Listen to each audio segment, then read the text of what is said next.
Assalamualaikum warahmatullahi wabarakatuh. Halo semuanya. Perkenalkan, saya atas nama Sinta Aulia Kilamito dengan NIM A1H1240083. Pada video ini saya akan menjelaskan mengenai materi dasar-dasar manajemen PAUD.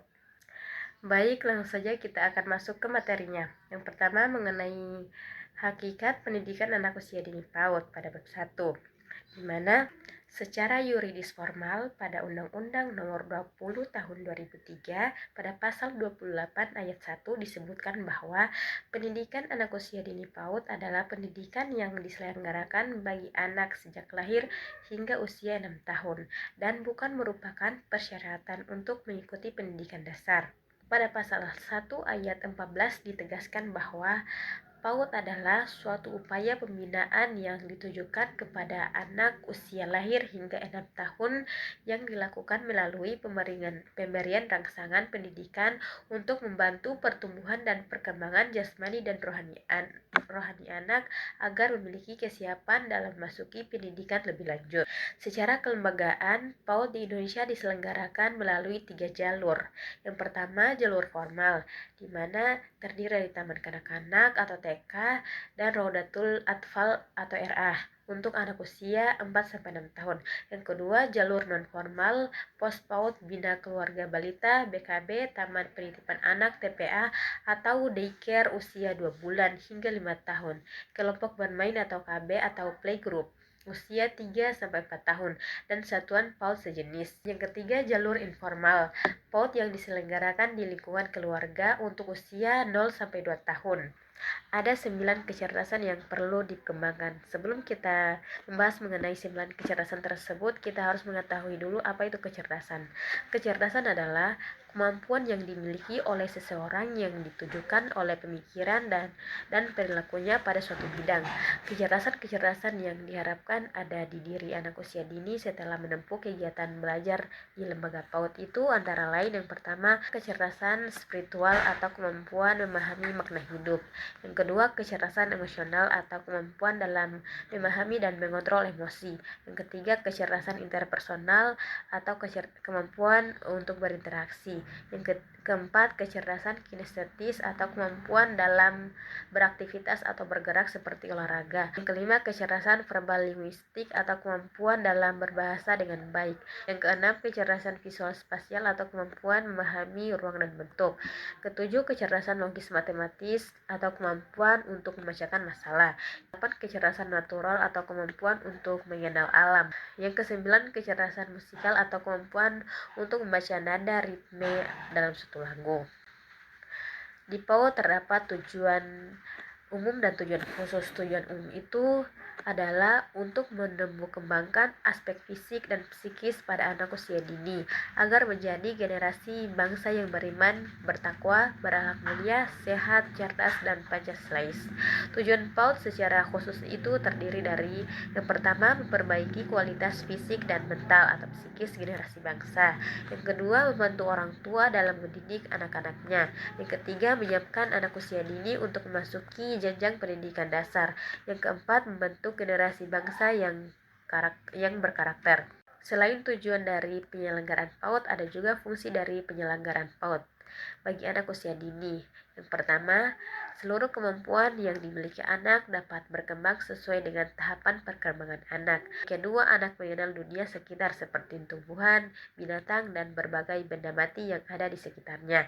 Yang ketiga, anak mampu bersosialisasi melalui kegiatan bermain, karena dalam kegiatan bermain, anak diajak untuk berinteraksi dan berkomunikasi. Yang keempat, anak mengenal berbagai perbuatan baik dan buruk, serta aturan-aturan dan terdorong untuk berbuat baik, serta mematuhi aturan melalui kegiatan-kegiatan yang difasilitasi oleh guru. Yang kelima, anak memiliki kesempatan untuk menikmati masa bermain sesuai dengan bakat dan minatnya. Yang keenam, anak menjadi individu yang berkarakter berkat pemberian stimulasi religius dan kultur dari guru. Materi kedua yaitu mengenai tumbuh kembang anak usia dini. Anak usia dini ditinjau dari sudut pandang fisiologis. Fisiologis itu merupakan sesuatu yang berhubungan dengan fisiologi atau cabang biologi yang mempelajari susunan dan fungsi-fungsi normal tubuh serta mengikuti proses alami tubuh. Anak usia dini dilihat dari sudut pandang fisiologis ada dua rentang usia pada mereka. Yang pertama, bayi dan toddler, yaitu usia lahir hingga 3 tahun. Yang kedua, masa anak-anak awal, yaitu usia 3-6 tahun. Anak usia dini ditinjau dari sudut pandang psikologis, dari aspek agama dan moral. Tahapan perkembangan agama terdiri dari fairy tale 3-6 tahun, dipengaruhi fantasi, realistik mulai memahami agama secara nyata, dan individual pemahaman agama lebih pribadi. Tingkatan perkembangan moral terdiri dari 3. Yang pertama, tingkat prakonvensional, baik buruk karena hukuman atau imbalan. Yang kedua, tingkat moralitas konvensional, mengikuti aturan sosial. Yang ketiga, tingkat moralitas pasca konvension berdasarkan prinsip moral pribadi. Dari aspek kognitif, Jean Piaget, anak usia dini berada dalam 2 tahap perkembangan. Pertama, tahapan sensori motor yang terdiri dari usia 0-2 tahun. Anak belajar dengan alat inderanya, yaitu dengan meraba, membau, melihat, mendengar, dan merasakan. Yang kedua, tahap pra-operasional yang terdiri dari usia 2-6 tahun. Anak mulai menggunakan bahasa, imajinasi kuat, berpikir egosentris. Dari aspek bahasa merupakan alat dan cara untuk berkomunikasi karena pikiran dan perasaan individu dinyatakan dalam bentuk lambang atau simbol untuk mengungkapkan suatu pengertian. Bahasa terdiri dari dua. Yang pertama, bahasa reseptif atau dimengerti, diterima, di mana ia menyimak dan membaca. Yang kedua, ekspresif, dinyatakan, di mana berbicara dan menulis. Yang selanjutnya mengenai aspek sosial emosi, perkembangan kemampuan berinteraksi dan menyesuaikan diri dengan lingkungan, di mana pada usia 3-4 tahun anak mulai bermain dan berbagi dengan temannya. Pada usia 4-5 tahun, anak lebih percaya pada diri dan memahami perasaan orang lain. Dan pada usia 5-6 tahun, anak memiliki teman dekat dan lebih. Yang ketiga, mengenai kurikulum pendidikan anak usia dini. Pada bab ini ada 3 pokok pembahasan. Yang pertama, program pengasuhan, pola interaksi dalam konteks lembaga PAUD. Yang pertama, pemenuhan kebutuhan fisik anak seperti makan, minum, sandang, dan sebagainya. Pemenuhan kebutuhan non-fisik anak seperti perhatian, empati, kasih sayang, dan perilaku positif lainnya. Ada 3 model pola asuh guru PAUD. Yang pertama, pola asuh otoriter. Guru PAUD membuat semua keputusan untuk anak. Yang kedua, pola asuh demokratis. Guru PAUD memberikan kebebasan anak untuk beraktivitas, tetapi ada pengawasan. Tiga, pola asuh permisif. Guru PAUD membiarkan kebebasan penuh kepada anak untuk beraktivitas. Yang kedua, program pembiasaan. Program pembiasaan terdiri dari 3. Yang pertama, pembiasaan rutin. Pembiasaan rutin merupakan kegiatan yang dilaksanakan anak secara terus-menerus dan konsisten setiap saat. Tujuan dari kegiatan ini untuk menyediakan suatu bentuk kegiatan yang dapat dijadwalkan secara terus-menerus untuk membuat kebiasaan yang diperlukan anak dalam berinteraksi, bersosialisasi, dan bermasyarakat. Yang kedua, pembiasaan spontan. Pembiasaan spontan adalah kegiatan yang dilakukan oleh guru PAUD terhadap anak yang bersifat spontan saat itu juga dan pada waktu terjadi keadaan tertentu. Tujuan dari kegiatan ini adalah untuk lebih meningkatkan apresiasi anak terhadap nilai-nilai budaya dan religius pada suatu peristiwa. Yang ketiga, pembiasaan keteladanan. Pembiasaan keteladanan merupakan kegiatan memberikan contoh perilaku, baik sesuai dengan sistem nilai yang berlaku oleh guru PAUD terhadap anak. Tujuan dari pembiasaan ini adalah untuk mengarahkan anak pada berbagai contoh pola perilaku yang dapat diterima oleh masyarakat. Pokok pembahasan ketiga mengenai program pembelajaran. Langkah-langkah atau cara-cara untuk menyusun program pembelajaran PAUD ada beberapa macam. Yang pertama, melakukan analisis konteks. Hal ini berkaitan dengan tindakan mempelajari dan mencermati standar nasional PAUD, menganalisis kondisi yang ada di lembaga PAUD seperti guru, anak didik, sarana dan prasarana, biaya, dan lainnya. menganalisis peluang dan tantangan yang ada di lingkungan PAUD dan masyarakat sekitar. Yang kedua, menetapkan visi, misi, dan tujuan lembaga PAUD, mengembangkannya menjadi program kegiatan yang real agar dapat meningkatkan kualitas lembaga PAUD tersebut. Yang ketiga, menetapkan isi program pembelajaran PAUD, alokasi waktu pembelajaran, dan mengembangkan perencanaan kegiatan pembelajaran. Pada materi keempat atau bab 4, manajemen berasal dari kata manus atau tangan dan agre melakukan, yang berarti menangani atau mengelola. Dalam bahasa Inggris disebut manajemen, yang berarti mengurus atau mengatur. Menurut Henry Fayol, manajemen adalah kegiatan meramal dan merencanakan.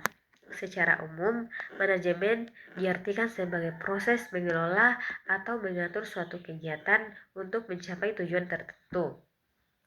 Manajemen PAUD adalah proses mengelola sumber daya dan kerjasama dalam lembaga PAUD untuk mencapai tujuan pendidikan secara efektif dan efisien. Unsur-unsur manajemen PAUD. Yang pertama, lembaga PAUD. Sumber daya PAUD, aktivitas layanan PAUD, kerjasama, dan tujuan PAUD. Tujuan manajemen PAUD.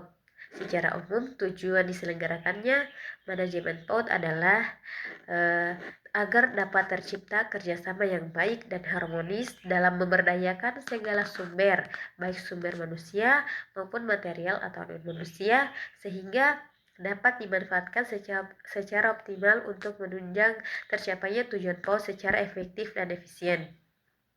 Tujuan PAUD secara khusus, yang pertama, agar setiap aktivitas layanan PAUD di lembaga PAUD dapat terencana dengan baik. Yang kedua, agar setiap aktivitas layanan PAUD di lembaga PAUD dapat terorganisasi dengan baik. Yang ketiga, agar setiap aktivitas layanan PAUD di lembaga PAUD dapat terlaksana dengan baik. Yang keempat, agar setiap aktivitas layanan PAUD di lembaga PAUD dapat dimonitor atau diawasi dengan baik. Manfaat manajemen PAUD bagi lembaga PAUD. Yang pertama, lembaga PAUD memiliki tujuan PAUD yang jelas dan realistis. Yang kedua, lembaga PAUD memiliki berbagai program layanan PAUD yang dibuat melalui proses perencanaan. Yang ketiga, lembaga PAUD memiliki struktur kerja sumber daya PAUD yang jelas. Yang keempat, lembaga PAUD memiliki job description pada setiap sumber daya PAUD yang ada di dalamnya. Yang kelima, lembaga PAUD memiliki iklim kerja yang kondusif. Yang keenam, lembaga PAUD mendapatkan teamwork untuk mewujudkan tujuan PAUD dan melaksanakan berbagai program layanan PAUD.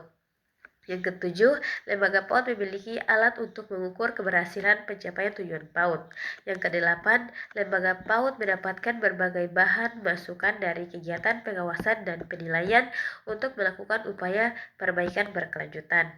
Pada materi kelima atau bab 5 mengenai ruang lingkup manajemen PAUD. Yang pertama mengenai manajemen peserta didik. Ada 4 fungsi manajemen peserta didik. Yang pertama, pengembangan individualitas, membantu anak mengembangkan potensi diri tanpa hambatan. Kedua, pengembangan fungsi sosial, membantu anak bersosialisasi dengan teman, keluarga, dan lingkungan. Yang ketiga, penyaluran aspirasi, menyalurkan hobi, minat, dan kesenangan anak. Yang keempat, pemenuhan kebutuhan dan kesejahteraan, membantu anak hidup dengan sejahtera. Selanjutnya, mengenai manajemen kurikulum PAUD. Kegiatan dalam manajemen kurikulum PAUD meliputi yang pertama, perencanaan kurikulum, merancang kegiatan belajar untuk mengembangkan perilaku dan kemampuan anak. Yang kedua, pengorganisasian kurikulum, menyusun bahan dan kegiatan pembelajaran agar mudah dipelajari anak. Yang ketiga, pelaksanaan kurikulum, menerapkan rencana kurikulum dalam kegiatan pembelajaran PAUD. Yang keempat, evaluasi kurikulum, menilai keberhasilan pelaksanaan kurikulum dan menentukan perbaikan yang diperlukan. Manajemen sumber daya manusia atau SDM PAUD. Yang pertama, perencanaan SDM, menganalisis jumlah dan kompetensi guru serta staf yang dibutuhkan. Yang kedua, pengadaan SDM, rekrutmen, penerimaan berkas, seleksi, dan pengumuman hasil. Yang ketiga, pembinaan dan pengembangan, meliputi pelatihan, supervisi, dan pemberian penghargaan. Yang keempat, promosi dan mutasi, penempatan atau pemindahan berdasarkan kinerja. Yang kelima, pemberhentian dilakukan karena masa kerja selesai atau pelanggaran aturan. Yang keenam, kompensasi pemberian gaji, honor, fasilitas, dan kesejahteraan bagi guru dan staf. Selanjutnya mengenai manajemen sarana dan prasarana PAUD. Yang pertama, merencanakan kebutuhan sarana dan prasarana. Yang kedua, pengadaan, menyediakan sarana dan prasarana sesuai kebutuhan. Yang ketiga, pengaturan, melakukan inventarisasi, penyimpanan, dan pemeliharaan. Yang keempat, penggunaan, memanfaatkan sarana dan prasarana secara efektif dan efisien. Kelima, penghapusan, mengeluarkan sarana dan prasarana yang sudah tidak layak digunakan. Manajemen keuangan PAUD. Yang pertama, perencanaan anggaran melalui RAPBS. Yang kedua, sumber dana dari wali murid, bantuan pemerintah atau donatur, penjualan aset, dan persewaan aset. Yang ketiga, penggunaan anggaran sesuai RAPBS. Yang keempat, pembukuan dan laporan keuangan kepada pihak yang terkait. Yang kelima, pengawasan keuangan, manajemen hubungan masyarakat. Yang pertama, perencanaan program hubungan dengan masyarakat. Yang kedua, pengorganisasian pembagian tugas dan kerjasama. Yang ketiga, pelaksanaan penggerakan menjalankan program yang telah direncanakan. Yang keempat, koordinasi agar kegiatan berjalan sesuai dengan tujuan. Yang kelima, pengendalian atau evaluasi untuk mengetahui hasil dan membatasi hambatan. Pada materi ke-6 mengenai perencanaan lembaga PAUD. Perencanaan berasal dari kata rencana. Rencana adalah sesuatu yang dilakukan oleh seseorang atau sekelompok orang pada suatu lembaga dengan maksud atau tujuan tertentu. Ada 3 proses perencanaan lembaga PAUD. Yang pertama, pengamatan. Pengamatan terhadap lingkungan. Yang kedua, perumusan visi, misi, dan nilai serta tujuan lembaga PAUD. Yang ketiga, perumusan strategi. Tujuan perencanaan lembaga PAUD ada terdiri dari tujuan umum dan tujuan khusus. Tujuan umumnya itu dari perencanaan lembaga PAUD adalah untuk mendapatkan rumusan tujuan PAUD yang hendak dicapai oleh suatu lembaga PAUD serta mendapatkan berbagai deskripsi mengenai langkah-langkah yang harus dilakukan untuk mencapai tujuan PAUD. Tujuan khususnya yaitu yang pertama, untuk mengetahui harapan-harapan dari guru PAUD dan staf PAUD dari layanan PAUD yang diselenggarakan oleh lembaga PAUD. Yang kedua, untuk memetakan berbagai keinginan dan kebutuhan wali murid serta masyarakat terhadap layanan PAUD yang diselenggarakan oleh lembaga PAUD untuk putri-putrinya. Yang ketiga, untuk mendapatkan data mengenai berbagai kekuatan. Yang ketiga, untuk mendapatkan data mengenai berbagai kekuatan dan peluang yang dapat dijadikan sebagai modal dalam menyelenggarakan layanan PAUD. Yang keempat, untuk memperoleh deskripsi mengenai strategi-strategi yang digunakan dalam menyelenggarakan layanan PAUD untuk mencapai tujuan PAUD. Manfaat proses perencanaan lembaga PAUD. Yang pertama, lembaga PAUD memiliki kebijakan-kebijakan yang dijadikan sebagai dasar dalam penyelenggaraan layanan PAUD. Yang kedua, lembaga PAUD memiliki dokumen visi-misi, tujuan, dan strategi-strategi dalam mencapai tujuan PAUD. Yang ketiga, lembaga PAUD memiliki target yang harus dicapai dari layanan PAUD yang diselenggarakan. Yang keempat, lembaga PAUD memiliki gambaran tentang berbagai langkah antisipatif yang harus dilakukan untuk merespon tantangan-tantangan yang dihadapinya. Pada materi ke-7 mengenai pengorganisasian lembaga PAUD. Pengertian pengorganisasian lembaga PAUD. Yang pertama, menyosialisasikan tujuan PAUD yang harus dicapai oleh individu-individu yang terlibat dalam penyelenggaraan layanan PAUD. Yang kedua, mengumpulkan individu-individu yang terlibat dalam penyelenggaraan layanan PAUD. Yang ketiga, memberi tugas, tanggung jawab, dan wewenang kepada individu-individu yang terlibat dalam penyelenggaraan layanan PAUD. Yang keempat, menyusun dan menetapkan jalan hubungan kerjasama antar individu yang terlibat dalam penyelenggaraan layanan PAUD. Proses pengorganisasian lembaga PAUD. Yang pertama, mendesain struktur lembaga PAUD. Yang kedua, mendesain pekerjaan. Yang ketiga, membentuk tim kerja. Yang keempat, menjalin kerjasama sosial dengan masyarakat. Tujuan dan manfaat pengorganisasian lembaga PAUD. Pertama, untuk menentukan jumlah personal guru PAUD dan staf PAUD yang terlibat dalam pelaksanaan strategi pencapaian tujuan lembaga PAUD. Kedua, untuk menyusun struktur lembaga PAUD untuk mendapatkan tim kerja yang memiliki visi yang sama. Yang keempat, untuk menetapkan jalannya hubungan kerjasama antara guru PAUD dan staf berdasarkan struktur lembaga PAUD. Manfaat pengorganisasian lembaga PAUD. Yang pertama, untuk mendapatkan struktur lembaga PAUD yang bisa digunakan oleh lembaga PAUD sebagai acuan dalam bekerja dan saling bekerja sama satu sama lain. Yang kedua, mendapatkan tugas pokok dan fungsi serta kewenangan bagi masing-masing pihak yang terdapat dalam struktur organisasi lembaga PAUD untuk mencapai tujuan lembaga PAUD. Yang ketiga, mendapatkan bahan masukan untuk melaksanakan strategi dan program kegiatan PAUD yang telah ditetapkan dalam perencanaan lembaga PAUD untuk mencapai tujuan PAUD. Selanjutnya mengenai tanggung jawab, wewenang, dan tugas stakeholders PAUD. Yang pertama, Kepala PAUD. Wewenangnya yaitu mengambil keputusan mengenai operasional penyelenggaraan pelayanan PAUD, menerbitkan surat terkait dengan operasional penyelenggara pelayanan PAUD di lembaga PAUD, menerbitkan surat rekomendasi tentang pengajuan studi lanjut cuti bagi guru dan staf PAUD kepada yayasan. Tugasnya ada tugas rutin, periodik, dan insidental. Yang kedua, Wakil Kepala PAUD. Wewenangnya memberikan rekomendasi kepada Kepala PAUD terkait dengan pelaksanaan program kegiatan PAUD, mengarahkan pelaksanaan program kegiatan PAUD, termasuk kegiatan pembiasaan dan kegiatan ekstrakurikuler. Tugasnya melakukan kegiatan supervisi terhadap kinerja guru PAUD, menindaklanjuti hasil supervisi terhadap kinerja guru PAUD, mengordinasi penyusunan dan administrasi pembelajaran guru PAUD. Yang ketiga, guru PAUD. Wewenangnya memberikan rekomendasi kepada Wakil Kepala PAUD terhadap tindak lanjut hasil supervisi, membuat tata tertib kelas, menentukan tingkat keberhasilan belajar anak secara periodik. Tugasnya memantau kehadiran anak, membuat administrasi pembelajaran seperti program tahunan, program semesteran, RPPM, RPPH, buku presensi, buku penilaian, dan lainnya.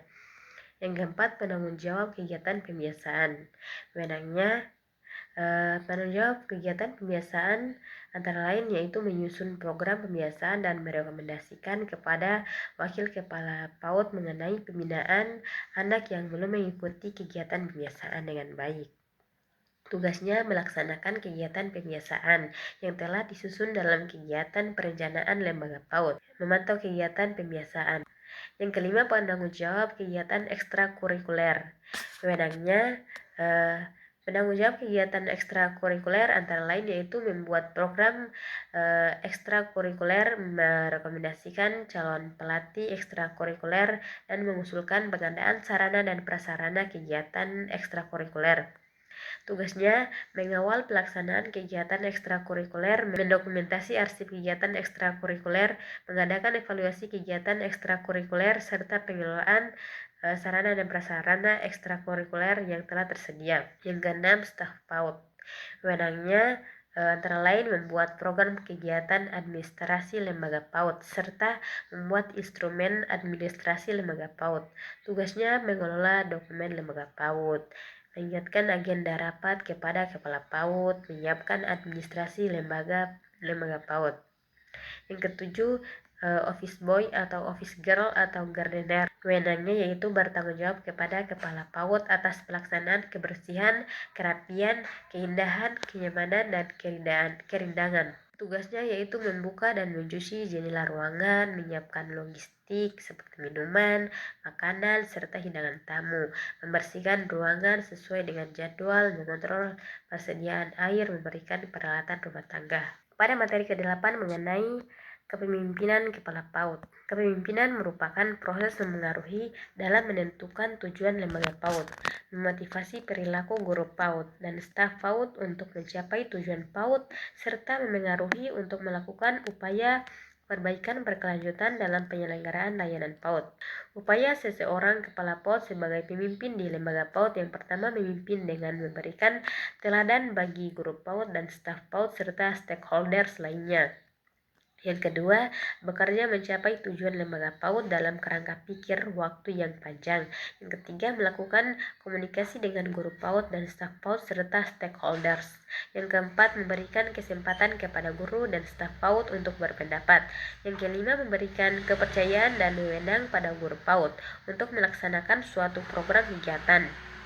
Yang keenam, menggunakan persuasi dan logika untuk menggerakkan guru PAUD dan staf PAUD selain dengan keteladanan.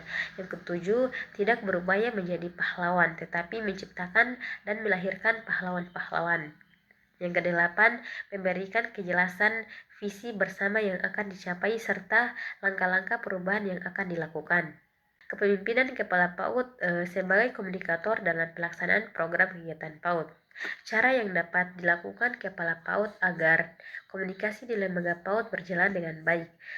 Yang pertama, mencari gagasan yang belum dikomunikasikan. Yang kedua, memahami atau mengerti gagasan-gagasan yang hendak dikomunikasikan. Yang ketiga, mencermati apakah gagasan-gagasan tersebut dapat dikomunikasikan untuk mencapai tujuan lembaga atau tidak. Yang keempat, mencari waktu yang tepat kapan gagasan tersebut dapat dikomunikasikan. Yang kelima, melakukan komunikasi dengan mempertimbangkan rencana lembaga PAUD. Kepala PAUD sebagai motivator dalam pelaksanaan program kegiatan PAUD. Ada 4 upaya yang dapat dilakukan oleh Kepala PAUD untuk menumbuh kembangkan motivasi anggotanya. Yang pertama, melakukan pengaturan lingkungan fisik. Hal ini dilakukan agar lingkungan menjadi kondusif untuk bekerja. Yang kedua, mengatur suasana kerja.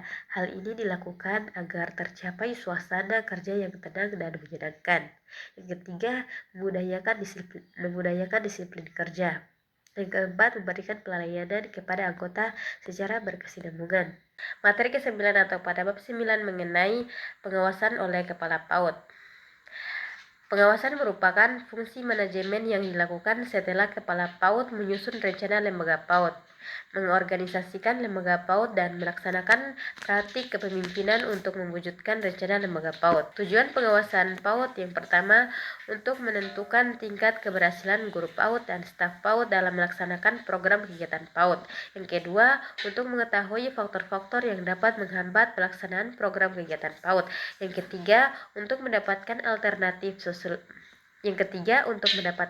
alternatif solusi dari setiap hambatan atau masalah dalam pelaksanaan program kegiatan PAUD. Yang keempat, untuk mendapatkan bahan masukan dalam membuat perencanaan lembaga. Tipe-tipe dan teknik-teknik pengawasan PAUD. Yang pertama, preliminary. Pada tipe ini, pengawasan difokuskan pada masalah yang muncul dan dapat menimbulkan defisi atau penyimpangan dalam pelaksanaan program kegiatan PAUD. Yang kedua, current control.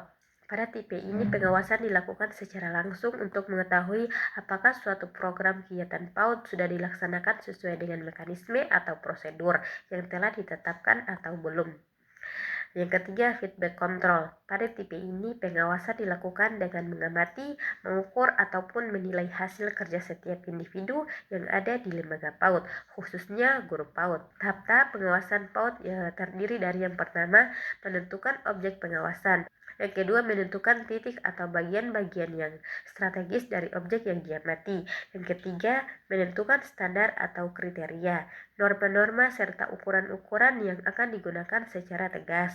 Yang keempat, menentukan teknik pengawasan berdasarkan objek yang diamati dan indikator yang diukur dan dinilai. Yang kelima, menentukan prosedur pengawasan berdasarkan teknik pengawasan yang telah ditentukan. Yang keenam, melakukan kegiatan pengukuran atau penilaian dari penyelenggaraan suatu program kegiatan PAUD. Yang ketujuh, menentukan divisi dengan jalan membandingkan performance dengan standar atau kriteria yang telah ditetapkan. Yang kedelapan, mengadakan tindakan koreksi atau perbaikan terhadap performance rencana maupun standar. Yang kesembilan, menentukan konklusi akhir sebagai bahan untuk melakukan upaya perbaikan berkelanjutan.